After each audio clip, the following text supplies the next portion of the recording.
Jesus está voltando.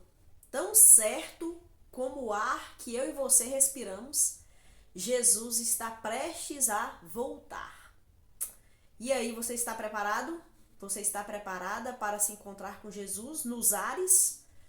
Jesus, ele vai voltar e ele vai fazer justiça, justiça verdadeira. Ele vai resolver todas as questões, ele vai tratar na vida de cada um, de cada pessoa individualmente. Ele está prestes a voltar, pode ser hoje, pode ser agora. Jesus, ele está voltando. E aí, como você vai se comportar na presença dele? Você está preparado? Para estar preparado é necessário crer em Jesus como nosso Salvador. E chegamos, né? Nesse eu vou falar mais, mas nós chegamos aqui ao capítulo 24 de Mateus, do Evangelho de Mateus.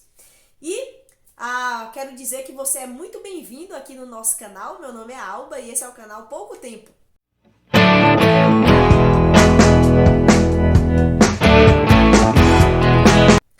Gostaria de pedir a você que você, por favor, se inscreva no canal, deixe um like, compartilha, tá bom? Estamos aqui numa caminhada de 1189 semanas, onde toda semana nós estudamos um capítulo da Bíblia. E eu iniciei no Novo Testamento e estou no Evangelho de Mateus. Então, nessa playlist aí você encontra todos os outros capítulos anteriores, né?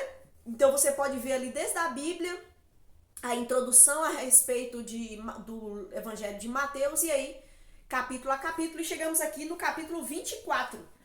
E esse capítulo, ele é extremamente escatológico. Capítulo 24 e 25 são escatológicos. Até o capítulo 23, que nós estudamos semana passada, se você for lá, no finalzinho do capítulo 23, Jesus já dá uma introdução àquilo que ele vai tratar. Porque Jesus, aqui a partir do finalzinho do capítulo 23 em diante, Jesus encerra o seu ministério com os judeus.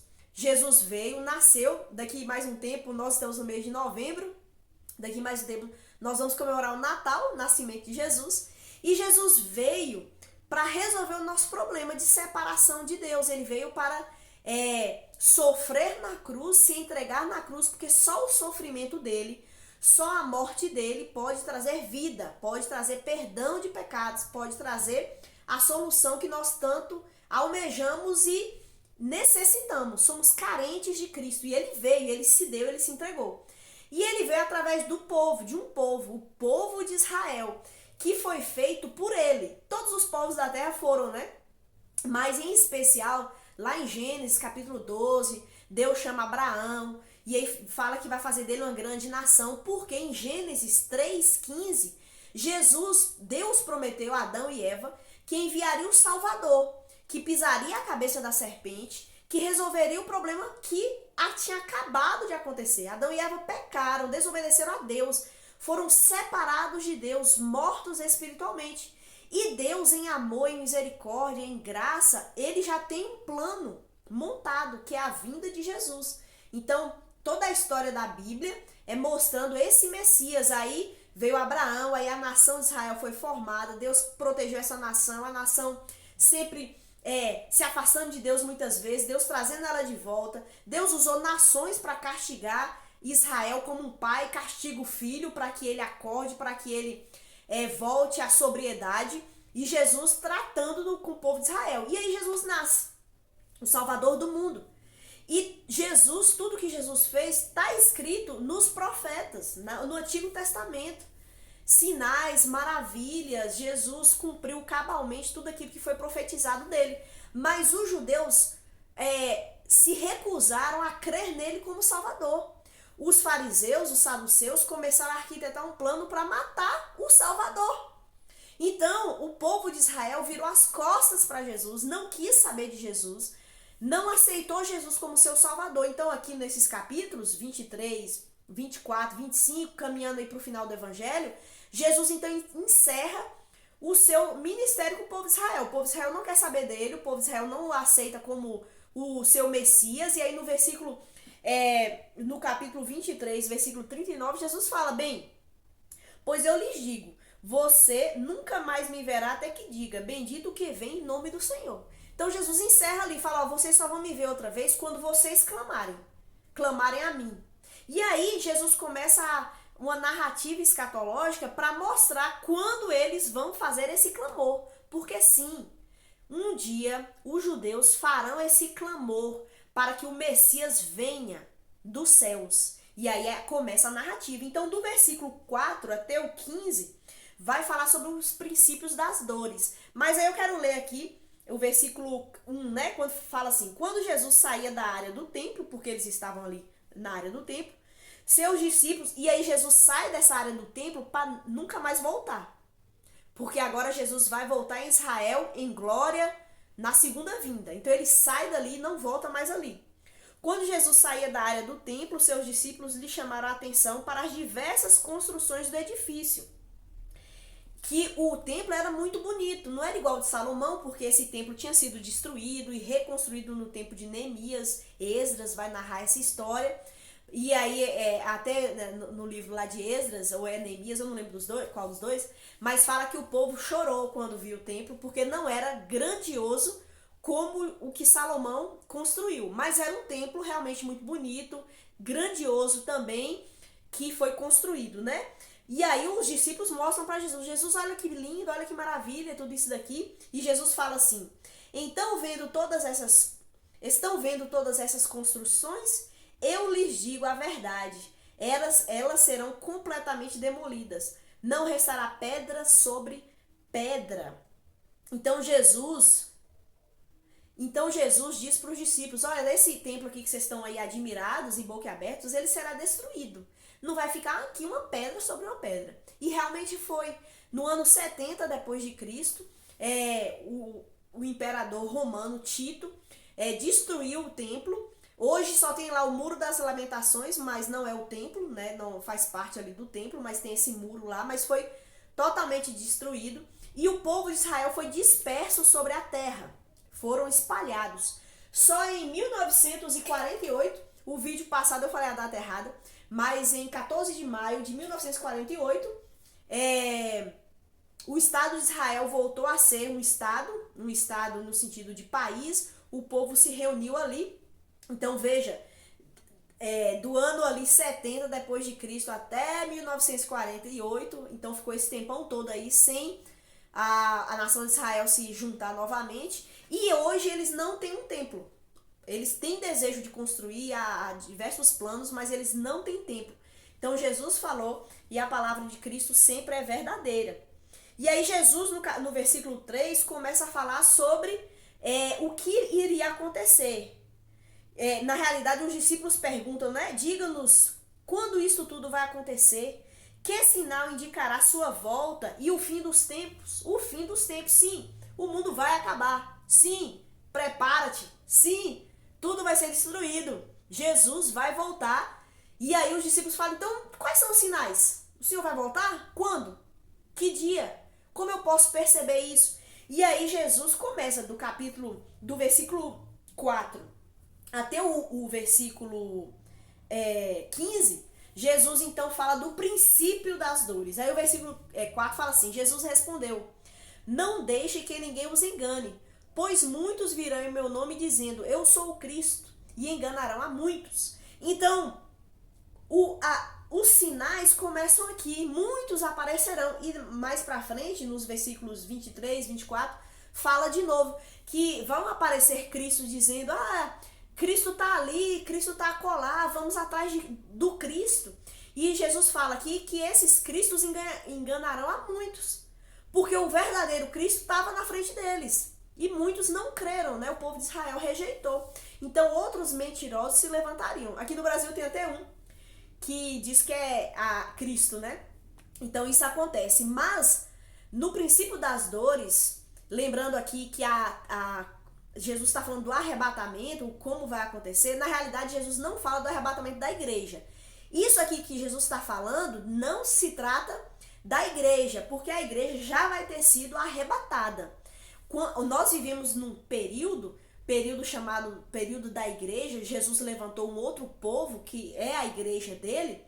Nós seremos arrebatados. Jesus virá pela segunda vez em duas fases. A primeira fase ele vem só até as nuvens, ele não pisa na terra.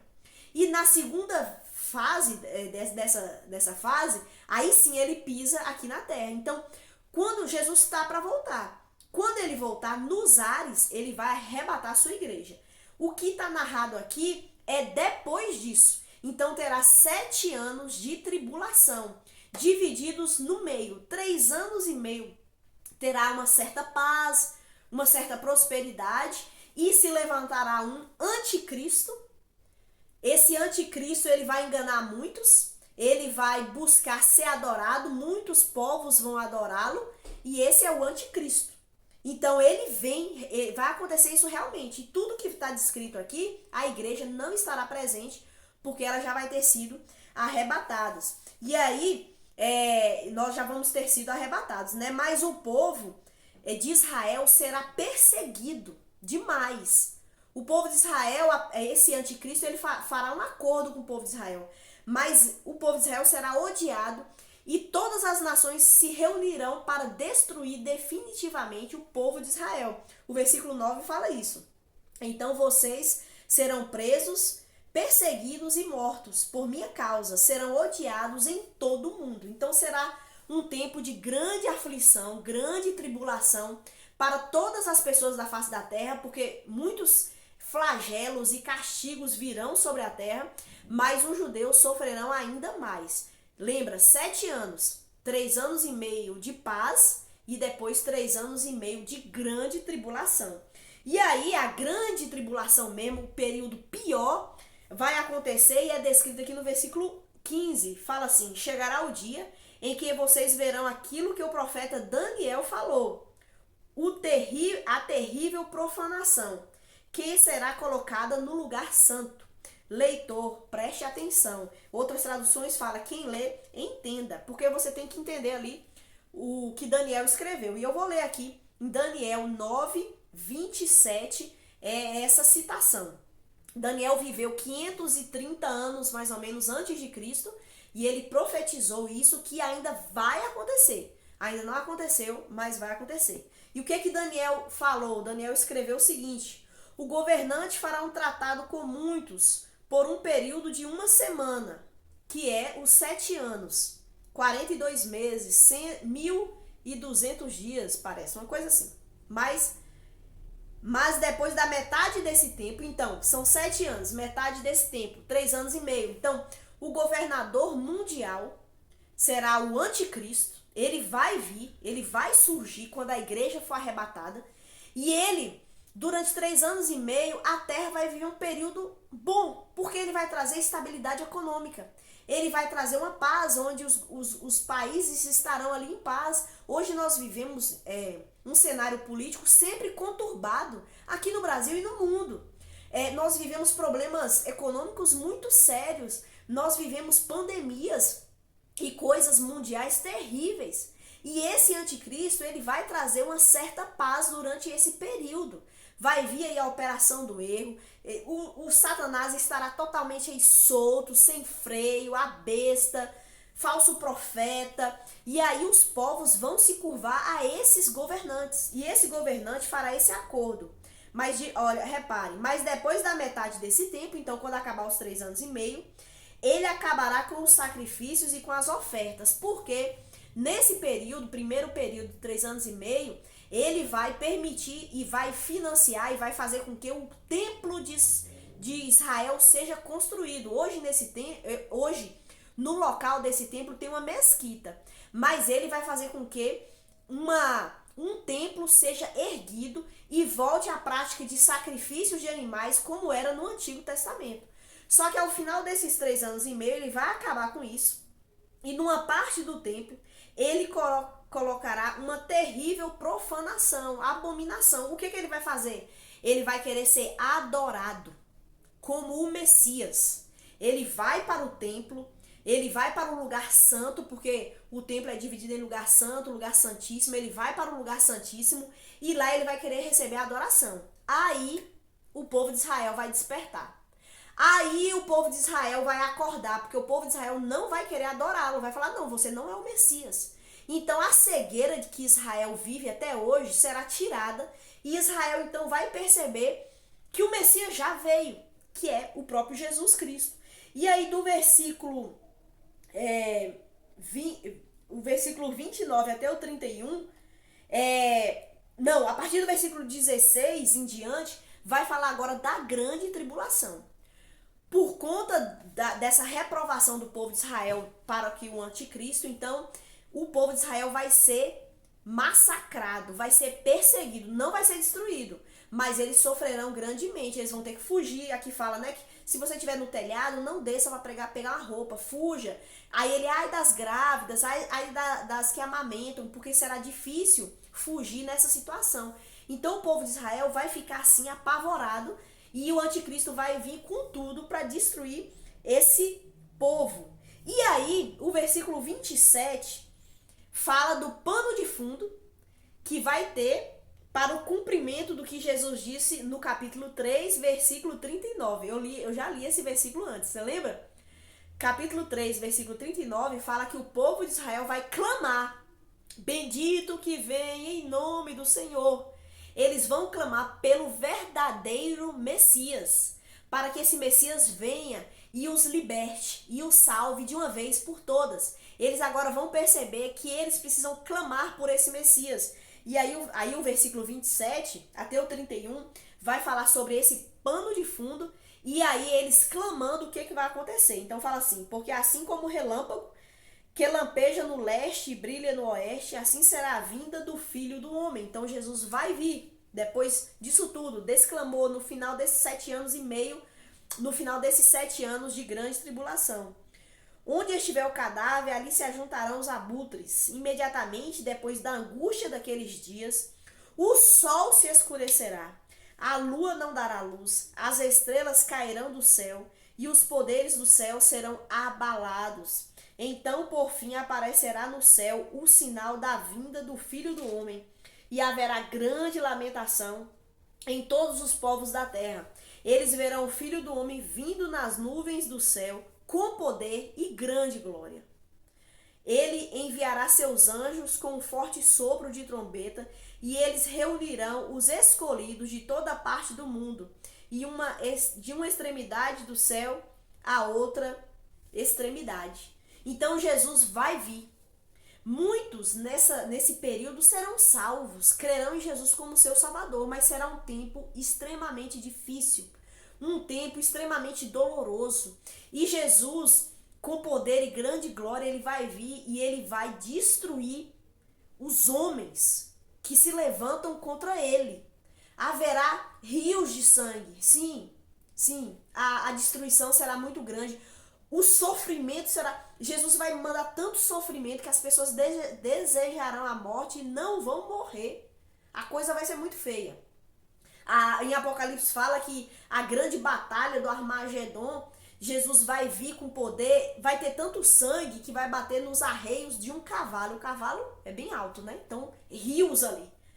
Essa destruição, Deus ama a destruição e anseia por isso? Não, Deus anseia pela salvação. Deus anseia para que as pessoas se curvem a Ele e o busquem e o amem. E esse Deus se compromete com essa pessoa. Mas se a pessoa rejeita, se a pessoa blasfema desse Deus, se a pessoa se levanta contra esse Deus, ela vai ter que sofrer as consequências das suas escolhas. Então é uma coisa muito séria que Jesus fala, coisa muito drástica vai acontecer, e tudo isso vai acontecer. Não sabemos o dia e a hora, mas esse tempo, sem dúvida, está muito próximo. E aí, Jesus dá uma pausa nessa explicação, e outros textos da Bíblia são riquíssimos para nos falar mais sobre isso. Mas a partir do versículo 32, Jesus ele começa a usar parábolas para ensinar melhor sobre o fim, como acontecerá, quando acontecerá.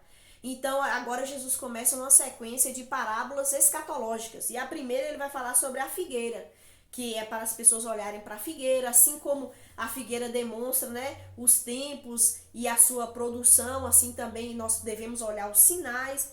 E aí eu quero destacar só um aqui para ir encerrando o nosso vídeo. Jesus diz no versículo 37, usando uma outra metáfora, que quando o Filho do Homem voltar, será como no tempo de Noé. Lembra a história de Noé?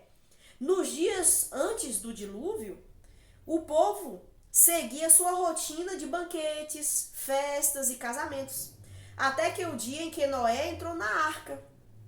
Não perceberam o que estava acontecendo para acontecer, até que veio o dilúvio e levou a todos. Assim será na vinda do Filho do Homem. Então, os homens estarão nas suas rotinas, vida ordinária, vida comum. Jesus ele vai voltar para buscar a sua igreja. E quando ele vai voltar, nós estaremos aí, em festas, em banquetes, em Copa do Mundo, em manifestações, nas universidades, no trabalho, casando, tendo filhos, vida comum. Mas nós precisamos estar alertas, porque Noé, ele estava ali como um testemunho. Olha, o dilúvio vai vir. E a igreja é esse arauto que proclama, olha, crê em Jesus como Salvador. Entregue a sua vida a Ele, se comprometa com Ele, Jesus vai vir. E Jesus vai vir a qualquer momento, assim como a morte. Eu e você podemos morrer a qualquer momento. Já dizem que para morrer basta estar vivo, né? E é. Então, como nós vamos estar preparados para esse momento, um momento muito sério? Nós precisamos nos preparar. E esse preparo é crendo nesse Senhor Jesus como Messias, como Salvador e se comprometendo totalmente com Ele. Crer não é só acreditar. Eu acredito que Deus existe, eu acredito que Jesus veio ao mundo. Não é esse acreditar, é mais do que isso. É se comprometer, é parar de viver em função de outras coisas ou da sua própria vida e agora viver em função de Cristo. O que Cristo gosta, o que Cristo quer, o que Cristo espera de mim.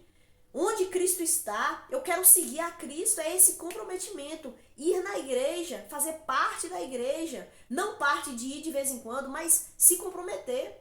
Ler a palavra dele, orar. Eu estou aqui trazendo esses estudos, mas nada substitui o seu tempo com Deus, é esse compromisso seu com Deus. E aí, o texto segue mais com algumas parábolas, e aí eu só vou ler agora o versículo 51 para encerrar. Porque aí Jesus também vai falar sobre a parábola dos servos e como o servo agia para com o seu senhor. E aí Jesus fala assim, vou ler o versículo 48. O que acontecerá, porém, se o servo for mau e pensar, meu senhor não voltará tão cedo, e começar a espancar os outros servos, e comer, e a beber, e a se embriagar? Tem gente que vive assim, não, Jesus não vai voltar agora não. Ou então, não, eu não vou morrer agora não, vai demorar muito. Quando eu for mais velho, eu me comprometo com Deus. Quando eu for mais velho, eu busco mais a Deus. Mas não faça isso. Porque o Senhor, ele vai voltar a qualquer momento. O Senhor, vou ler o versículo 50. O Senhor desse servo voltará em dia que não se espera e em hora que ele não conhece. Cortará o servo. Então, se você não se compromete com Deus, vive a vida do jeito que você quer, Jesus vai voltar. E o perigo é que ele cortará o servo no meio. Ou seja, Jesus vai voltar na sua vida, ele vai. E se ele te encontrar não preparado para recebê-lo, você será punido. Não como uma vingança de Deus, mas como a consequência dos seus próprios atos. E dará o mesmo destino dos hipócritas. Lembra que a gente falou muito sobre os hipócritas, fariseus e saduceus? Está aí no capítulo 23, 22. Ali haverá choro e ranger de dentes. Aqueles que não se comprometem com Cristo, aqueles que não entregam a sua vida a Cristo, mas vivem de qualquer jeito, será lançado num lugar de tormento, onde o tormento é tanto que as pessoas rangem os dentes. Ali há solidão absoluta. Ali há desespero. Ali é um lugar onde você está totalmente longe da presença de Deus. Onde você vai sentir uma sede louca e não vai ter nenhum refrigério para você. Você não vai ser, de maneira nenhuma, ter algum tipo de consolo, de acalento. É sofrimento eterno. Eterno. É algo terrível. Prepara-te para encontrar-se com o seu Deus, mas te prepare da maneira correta, crendo nesse Messias que veio para te salvar. Então o texto é esse, um texto fantástico, um texto extremamente rico. Leia mais, busque a palavra de Deus. Se você ficou com dúvidas aqui, procure um pastor da sua igreja, fale com ele, procure alguém aí para poder te ajudar, porque eu tenho certeza que próximo a você existem igrejas, existem pessoas que podem ser bênção para você. Leia a Bíblia, fale com Deus. Deus está aí com você. Se você desligar esse vídeo e ter um tempo com o Senhor, Ele vai tirar suas dúvidas, Ele vai perdoar os seus pecados, Ele vai te fazer nova criatura. Basta você desligar tudo e se ligar em Cristo. Que Deus te abençoe. Muito obrigada por você me acompanhar até aqui. Lembrando, tem vídeo aqui toda terça e todo sábado às 11 da manhã. Então, espero você aqui para mais um vídeo, tá bom? Obrigadão e até a próxima.